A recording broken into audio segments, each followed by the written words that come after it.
Welcome to vivid news. ప్రజల కోసం ప్రశ్నించుకుంటున్నాయి. నేను మీ సాయిస్తారాయణ సిటీ. ముందుగా ఈ రోజు హెడ్లైన్స్ కు స్వాగతం.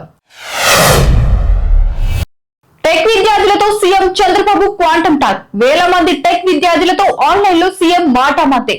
విద్యార్థుల్లో నైపుణ్య కల్పనకు శ్రీకారం చుట్టిన రాష్ట్ర ప్రభుత్వం. దేశంలోనే తొలిసారి అతిపెద్ద విద్యా సదస్సు ద్వారా నైపుణ్య కల్పన క్యూబెట్ వైసర్ సంస్థలతో కలిపి క్వాంటమ్ ప్రోగ్రాం నిర్వహిస్తున్న ప్రభుత్వం. క్వాంటమ్ ట్రైనింగ్ ప్రోగ్రాం కోసం రిజిస్టర్ చేసుకున్న 50,000 మంది విద్యార్థులు.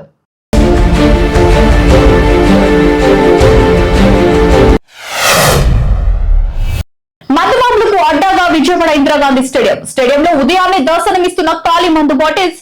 రాత్రి అయితే స్టేడియంలో మందుబాబుల జల్సాలు. నిద్రపోతున్న అధికార యంత్రాంగం.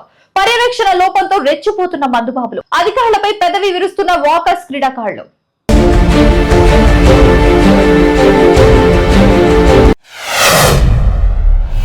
దివిసీమను కప్పేసిన మంచు. కృష్ణా జిల్లా అవనిగడ్డ నియోజకవర్గాన్ని చుట్టుముట్టిన మంచుతో పాటు పెరిగిన చలి తీవ్రత. మంచు తెరలు, చలి దెబ్బకు వణికిపోతున్న ప్రజలు. పొగ మంచు కారణంగా ఆందోళనలో మామిడి రైతులు.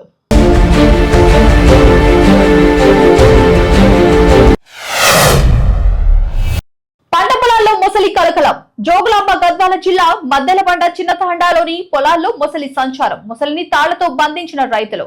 ఫారెస్ట్ అధికారులు స్పందించి ఆ మొసలిని తీసుకెళ్లాలని రైతుల విజ్ఞప్తి.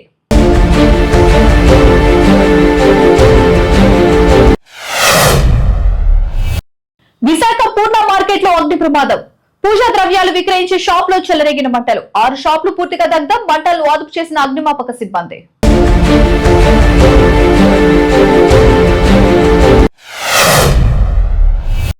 జగన్ ఫ్లెక్సీలకు నిప్పు పెట్టిన టీడీపీ మహిళా నేత. అర్ధరాత్రి ఎవరూ లేని సమయంలో వైఎస్ జగన్ పుట్టినరోజు సందర్భంగా ఏర్పాటు చేసిన ఫ్లెక్సీలకు నిప్పు పెట్టిన టీడీపీ మహిళా నేత నారాయణబ్బ.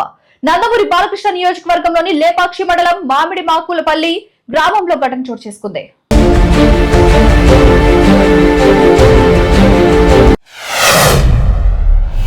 అదుపుతప్పి ప్రైవేట్ ట్రావెల్స్ బస్సు బోల్తా. సంగారెడ్డి జిల్లా కోహీర్ మండలం చింతాల్గఢ్ సమీపంలో ఎదురు వెళ్తున్న బస్సును తప్పించిపోయి ట్రావెల్స్ బస్సు అదుపు తప్పి హైవే పక్కన బోల్తా పడితే బస్సులో 60 మంది ప్రయాణికులు ఉండగా వారు ఎమర్జెన్సీ డోర్ ద్వారా బయటకు వచ్చి స్వల్ప గాయాలతో బయటపడ్డారు. కర్ణాటక నుంచి హైదరాబాద్ వెళ్తుండగా ఘటన.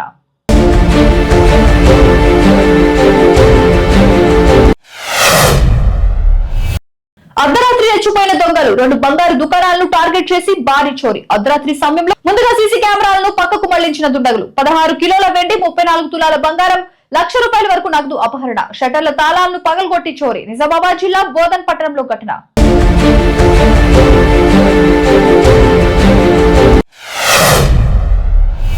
శబరిమల అయ్యప్పను దర్శించుకున్న 102 ఏళ్ల భక్తురాలు. అమితమైన భక్తి ప్రపత్తులతో మూడోసారి శబరిమలను దర్శించుకున్న పారుపుట్టి అమ్మ అనే వృద్ధురాలు. తన 100వ ఏట 2023లో తొలిసారి దర్శనం చేసుకున్న ఆమె తాజాగా మరోసారి డోలీల సాయంతో వచ్చిన ఆమెకు అధికారులు సజావుగా దర్శనం కల్పించారు.